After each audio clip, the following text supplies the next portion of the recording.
उस व्यक्ति को 3 दिन और 3 रात तक बिजली के कोड़े पड़े। लेकिन जब गुरु आए तो उन्होंने न केवल उसके कष्टों को दूर नहीं किया बल्कि उसकी सारी खेती कल्टीवेशन भी नष्ट कर दी।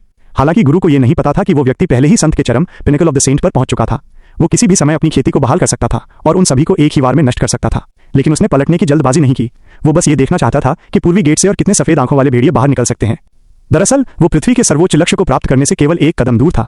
लेकिन वो गुरु के लिए दुनिया का एकमात्र कमल का फूल खोजने हजारों तीरों के दर्द को सहने दानवगढ़ डीमन सिटाडेल आया था। दानव सम्राट बहुत भ्रमित था। दानव सम्राट ने उसकी याददाश्त की जांच की और पाया कि आदमी के गुरु और बहनें उसके साथ कुछ खास अच्छा व्यवहार नहीं करते थे। लेकिन उसने अपनी जवानी में गुरु के जीवन बचाने के एहसान और वयस्क होने पर गुरु की अपनी पत्नी के प्रति प्रेम को याद किया। उसने उस व्यक्ति को कमल का फूल दिया और वे एक निश्चित समझौते पर पहुंचे। लेकिन वापस आने के बाद उस व्यक्ति ने पाया कि छोटा भाई संप्रदाय का खजाना चुराना चाहता था। उसने उसे रोका। हालांकि छोटा भाई अपने बड़े भाई को नीची नजर से देखता था जो कई सालों से गायब था। उसने उसे एक थप्पड़ मारा और वो व्यक्ति के ढाल से टकराकर गिर गया। कौन जानता था कि पृथ्वी का दबाव सीधे उन दोनों को घायल कर देगा। जैसे ही पृथ्वी का दबाव फैला उसने फिर से खुद को एक थप्पड़ मारा और उस व्यक्ति पर त्यान दाव दर्पण चुराने का झूठा आरोप लगाया। उसने यहां तक कहा कि वो खुद को मारना चाहता था। उस व्यक्ति ने कितना भी समझाने की कोशिश की, कोई फायदा नहीं हुआ।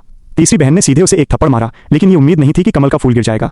यह एक पवित्र वस्तु है जिसके कारण दूसरे संत के सम्राट बनने की 20% संभावना होती है। भाई ने बदनामी की कि उसके पास ये कमल का फूल जरूर रहा होगा और वो सम्राट बनने के लिए अपनी शक्ति बढ़ाने के लिए त्यान दाव दर्पण चुराना चाहता था।